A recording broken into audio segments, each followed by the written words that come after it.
Bonjour à tous, pour le Zoom d'aujourd'hui, je reçois Blanche Streb. Bonjour madame, merci d'être avec nous. Bonjour. Alors vous êtes docteur en pharmacie, directrice de la formation et de la recherche de l'Alliance Vita. Vous avez écrit un ouvrage sur lequel on va revenir aujourd'hui, vous l'avez écrit en 2018 et on va voir que beaucoup des choses que vous aviez écrites il y a un an sont aujourd'hui d'actualité. Il s'appelait Bébé sur mesure aux éditions Artege, il y avait d'ailleurs un sous-titre, Le monde des meilleurs. Alors vous expliquez que l'aide médicale à la procréation est de plus en plus utilisée, que naguère elle était utilisée essentiellement dans le cadre d'infertilité des couples et qu'aujourd'hui c'est la course et qu'il y a de plus en plus recours à ces techniques. Oui, c'est la course. Effectivement, on observe que la technique en fait s'emballe et finalement c'est presque la technique qui vient complètement modeler aussi nos modes de pensée. Et on n'arrive plus à re-questionner la technique, on continue à l'utiliser, à avancer, à aller effectivement de plus en plus loin. Si bien qu'aujourd'hui, elle ne sert plus juste à compenser une infertilité médicale, hein, on le voit bien, ça vient même compenser ce qu'on appelle les infertilités sociales, ce qui n'existe pas, hein, des femmes seules ou des femmes en couple de même sexe. Et puis ça vient aussi proposer la FIV à 3 par an, les modifications du génome des embryons, parce que l'embryon, par ces techniques, est sorti du corps de la femme. Et donc il est à disposition des chercheurs, à disposition des biologistes. Et c'est là en fait que toute la tentation s'est développée. Alors justement, c'est intéressant parce que dans l'ouvrage, j'ai lu quelque chose qui est assez amusant. Vous comparez le désir d'enfant au désir d'avoir un enfant et vous faites justement la distinction entre ces deux concepts. Et de l'un, on est passé finalement aujourd'hui à l'autre avec cette envie de possession finalement. C'est vrai qu'on voit que, on peut dire avant, quand finalement on n'avait que nos corps pour faire des enfants, le désir d'enfant, il n'était pas forcément premier, il était le désir d'avoir un enfant avec une personne qu'on aime. Et seulement venait ensuite le désir d'avoir des enfants avec cette personne qu'on trouvait être la bonne pour être le père de ses enfants ou la mère de ses enfants. Et aujourd'hui, en fait, le regard sur l'enfant, sur le désir d'enfant a muté en fait. Par ces techniques aussi. Si bien que parfois c'est le désir d'enfant qui est premier. C'est pour ça qu'aujourd'hui on revendique le droit d'avoir un enfant pour une personne seule. Et c'est vraiment un regard complet qui est transformé sur l'enfant. D'ailleurs aujourd'hui on parle pratiquement plus que de projet parental. On voit bien qu'un député veut même l'inscrire dans la loi. On voit bien à quel point c'est le regard sur la procréation, sur l'enfant qui est complètement transformé finalement par la technique. Alors on l'a dit tout à l'heure, les techniques de procréation médicalement assistée ne s'adressent plus uniquement aujourd'hui aux couples frappés d'infertilité, qu'il s'agisse de l'homme, de la femme ou parfois même des deux. Et d'ailleurs, on voit tout de même que les problèmes d'infertilité existent toujours et même se répandent de plus en plus dans la population. Oui, ça c'est un vrai scandale en fait de santé publique, ça. L'infertilité augmente énormément à cause de la pollution, à cause de nos modes de vie, à cause aussi pour les femmes de cette culture qui la contraint finalement aussi à avoir des enfants de plus en plus tard. À cause de notre société, voilà, finalement on soumet le corps de la femme au modèle économique pratiquement. Donc effectivement, on voit qu'il y a une forme de déni en fait du problème de fond qui est celui de l'infertilité, de la biologie aussi de nos corps. Et c'est quelque chose qu'il faudrait vraiment attaquer en profondeur avant d'aller développer la technique de manière complètement déraisonnable finalement. Et la technique même, elle vient, on l'observe, hein, elle vient inventer des nouveaux désirs. Puisqu'elle propose par exemple le don de sperme pour une femme seule, ça vient inventer un désir chez une femme seule. Ça vient aussi inventer le désir chez des personnes qui sont plus en âge de procréer. J'ai vu hier en Inde une femme de 73 ans qui a accouché de jumeaux. Donc évidemment, c'était pas ses ovocytes, on lui a implanté des embryons, mais on voit bien que c'est complètement fou parce qu'elle a l'âge d'être grand-mère, voire arrière-grand-mère des propres enfants qu'elle a mis au monde. Dans des conditions d'ailleurs extrêmement préoccupantes, parce qu'une grossesse à cet âge-là, c'est évident que ça ne peut pas être facile pour un corps de femme. Et donc on met en plus en danger les enfants hein, dans ces circonstances-là. Donc on voit qu'on fabrique, en fait on fabrique du désir en permanence et on fabrique de la frustration en permanence aussi. Donc c'est pour ça qu'il y a un emballement préoccupant et il y a vraiment un moment où on devrait se dire mais quelle limite on pose finalement à ce désir tout-puissant qui fait de l'enfant un objet de nos désirs, de nos ambitions. Alors, dès votre introduction, vous le dites, les premiers bébés génétiquement modifiés sont arrivés. Est-ce que finalement, aujourd'hui, on est devenu une ère des HGM, un peu comme les OGM, de l'humain génétiquement modifié? Complètement. Et ça, je le regrette infiniment. Tout est arrivé vraiment très vite. Hein. J'explique les menaces qui étaient là et en fait, elles sont effectivement déjà arrivées. Il y a un Chinois qui a fait naître des jumelles génétiquement modifiées. Donc, très simplement, il a fait une conception in vitro et puis il a modifié l'ADN des embryons, puis il les a implantés dans le corps d'une femme qui ensuite les a mis au monde. Et c'est vraiment des méthodes d'apprenti sorcier absolu. Parce que ces techniques font courir des risques insensés aux enfants. On ne sait pas si la modification... Et aux adultes, d'ailleurs. Et aux adultes aussi, bien sûr. Mais on ne sait pas si cette transformation a bien fonctionné. On ne sait pas si elle n'a pas fait autre chose ailleurs dans l'ADN. Parce qu'on ne peut pas le vérifier, en fait. On ne peut pas le vérifier puisque l'embryon, il est unique, on l'a transformé, on ne peut pas faire un test. C'est l'enfant lui-même, le test grandeur nature. C'est ça qui est fou avec ces techniques, c'est que les enfants sont les propres cobayes des techniques qui les fabriquent. Et donc, il y a ce Chinois fou. Et puis, il y a aussi, dans d'autres pays, la fécondation in vitro à 3 parents qui utilisent 2 ovules et un spermatozoïde pour concevoir un enfant qui ensuite a un triple patrimoine génétique. Et ça, c'est utilisé dans des cliniques de fertilité privées en Ukraine, par exemple, ou en Grèce.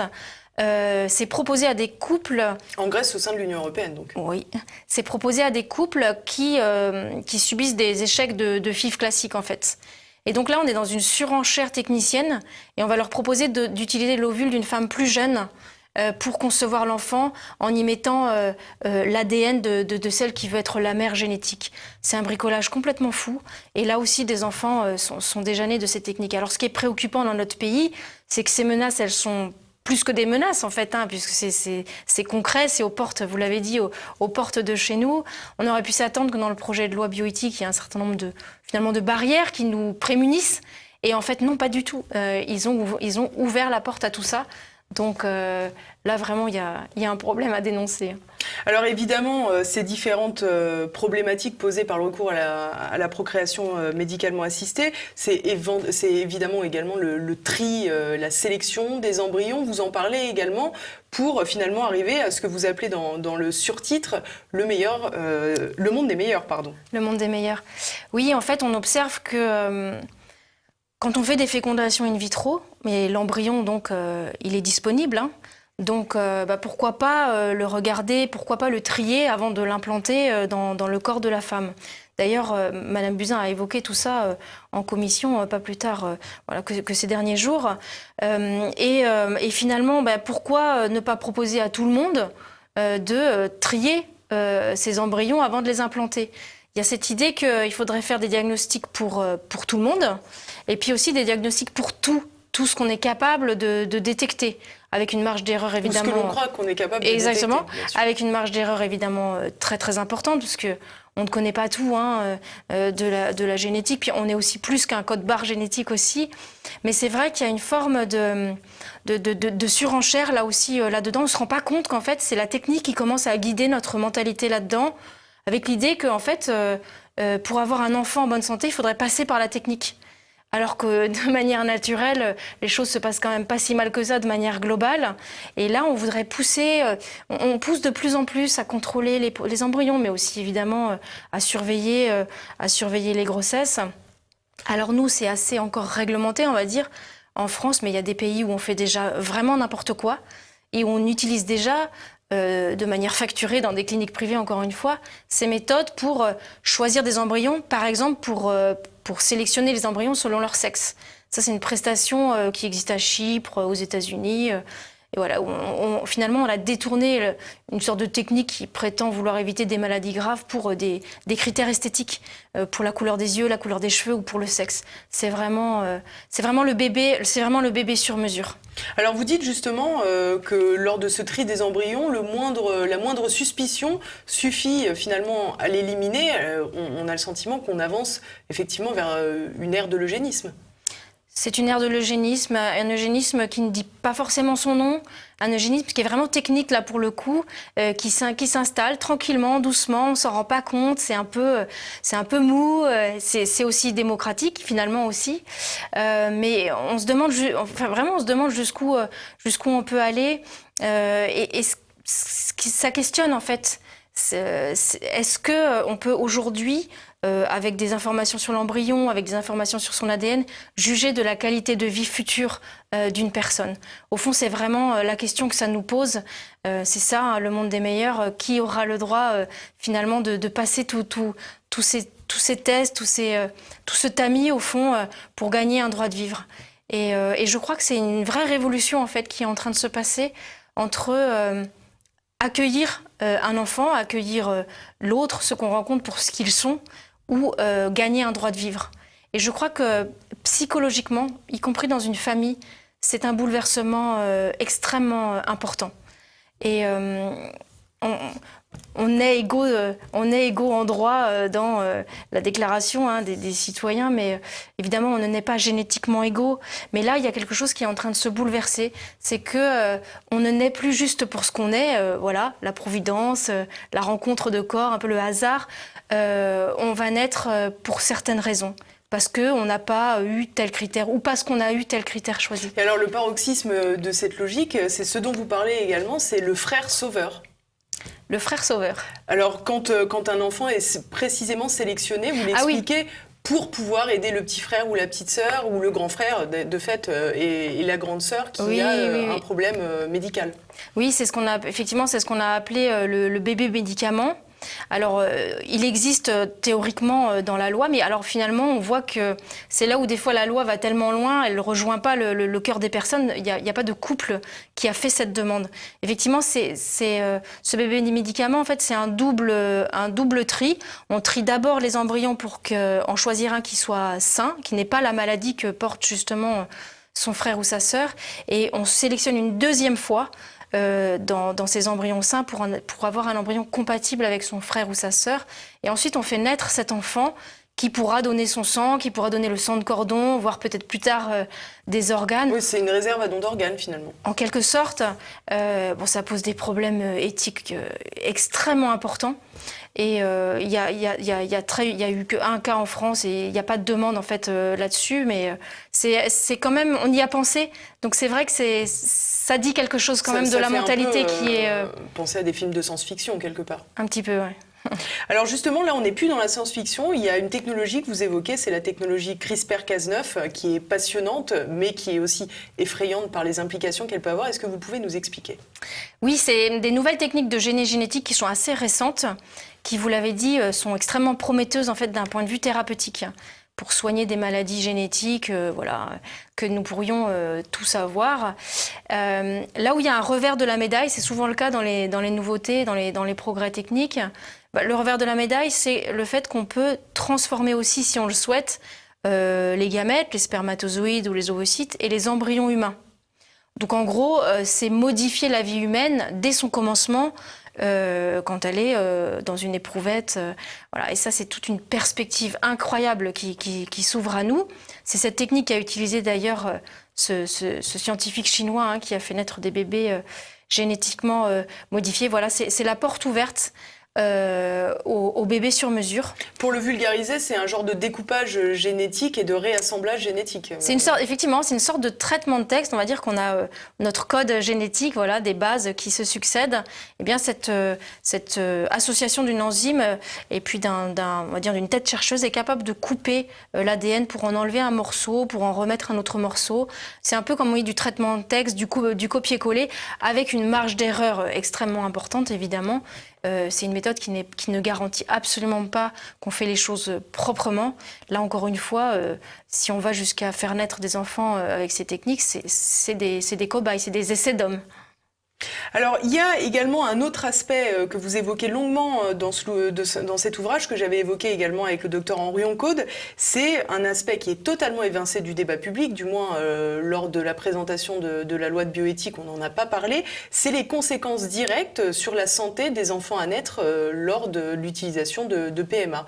On voit des malformations cardiaques notamment, des malformations urogénitales, des prématurés surreprésentés dans ces catégories d'enfants. Et pourtant, personne n'en parle. Les parents qui ont recours à ces techniques ne sont pas informés au préalable, visiblement. Comment vous expliquez cela ? Je crois qu'on est dans par certains côtés, et c'est vraiment d'ailleurs totalement paradoxal, mais on est dans une sorte de surenchère pour assouvir le bébé à tout prix, en fait. C'est comme la FIV à 3 parents, il faut absolument fabriquer des embryons et pouvoir donner des enfants à des couples qui l'exigent, même s'il y a des problématiques compliquées derrière. Il y a une forme de refus. C'est une véritablement volonté de l'État avant même des individus, puisque finalement les individus, eux, ne sont pas tenus au courant de ces données négatives qui pourraient peut-être les dissuader d'avoir recours à ces techniques. On a vraiment l'impression que c'est l'État qui sollicite et qui envoie les signaux positifs uniquement. Alors, comme c'est plus encore un peu à l'étranger, tout ça, moi je dirais que c'est le marché en fait qui fait aussi vraiment pression. L'État, enfin en tout cas chez nous, il est plus à se soumettre finalement au lobby, au marché, à la pression économique, etc. Il y a un marché. C'est pour ça que se développent ces techniques en Chine, en Grèce, aux États-Unis, etc. Je crois qu'effectivement, vous faites bien de le souligner, les couples parfois sont comme pris en otage. Ils sont pris en otage de leur désir qui est bien compréhensible.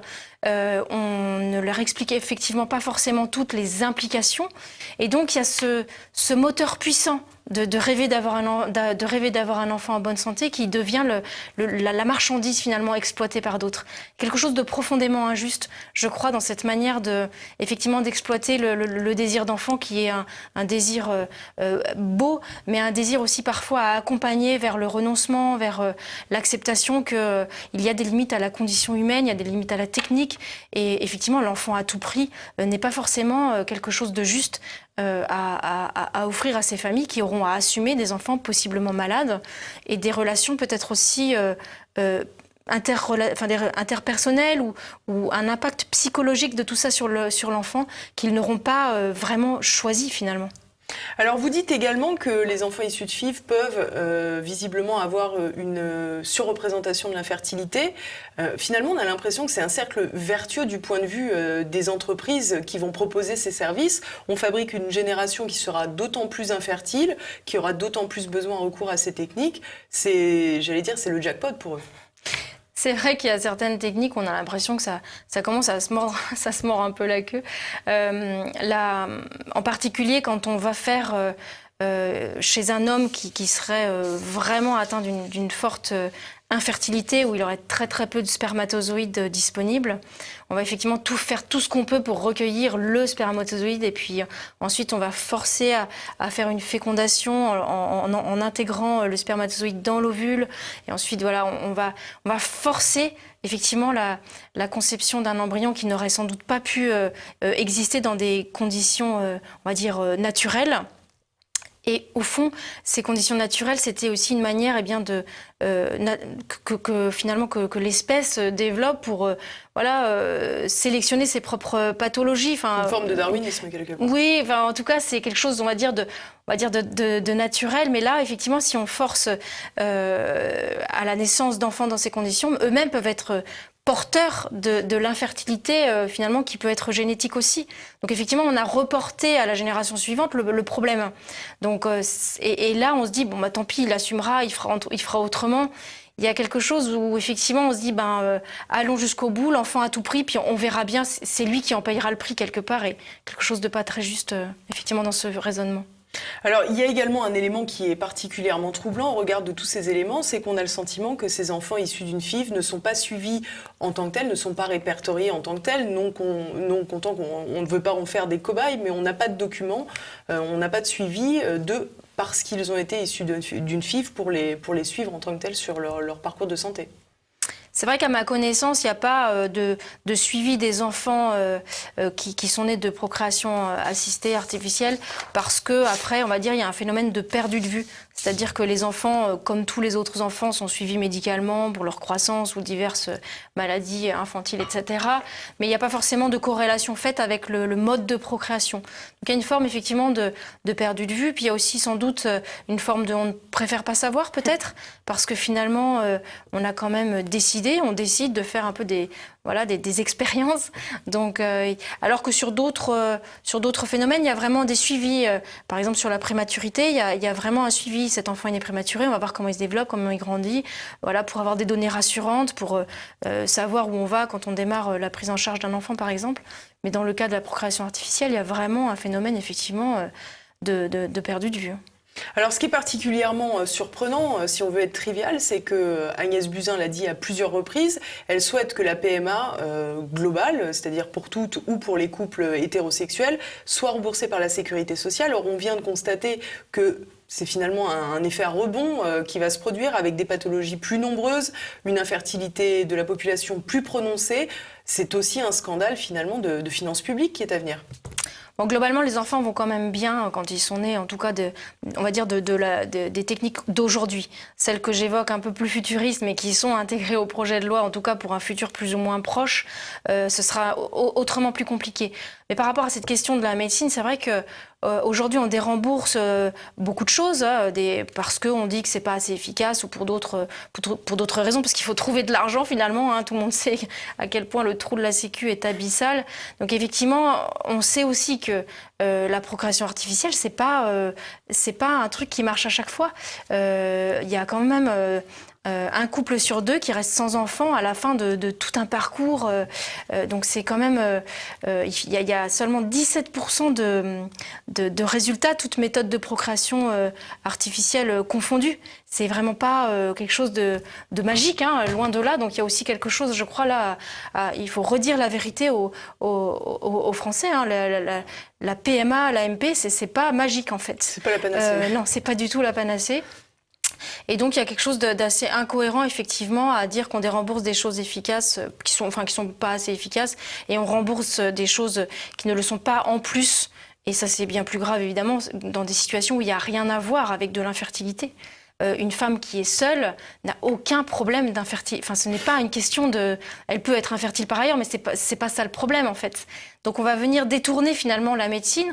On va venir détourner aussi l'assurance maladie pour financer des choses qui n'ont rien à voir avec la maladie. Et ça, je crois que c'est vraiment un changement de paradigme majeur qui choque beaucoup les Français lorsque cette question est évoquée.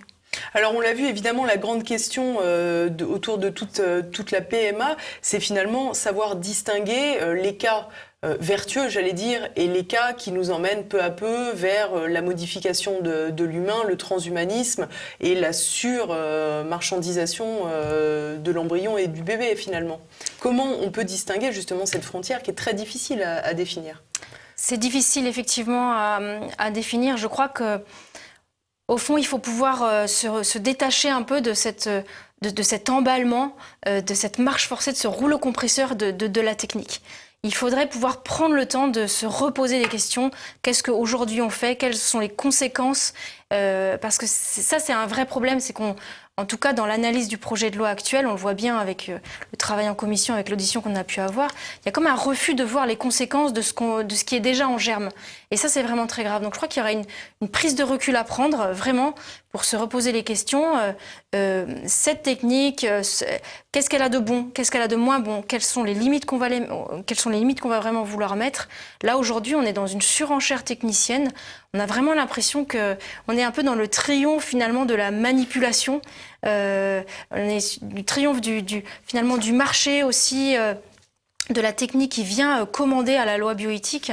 Donc il faudrait vraiment se calmer et écouter aussi un certain nombre d'experts qui posent des limites, comme nous on peut le faire. Et choisir ensemble ce qui serait des progrès vraiment humains et pas juste des progrès d'apprentis sorciers, si on peut dire. Eh bien, merci beaucoup. C'était Blanche Streb, bébé sur mesure, le monde des meilleurs et non pas le meilleur des mondes, comme je l'ai dit tout à l'heure, aux éditions Artege. Merci, madame. Merci beaucoup.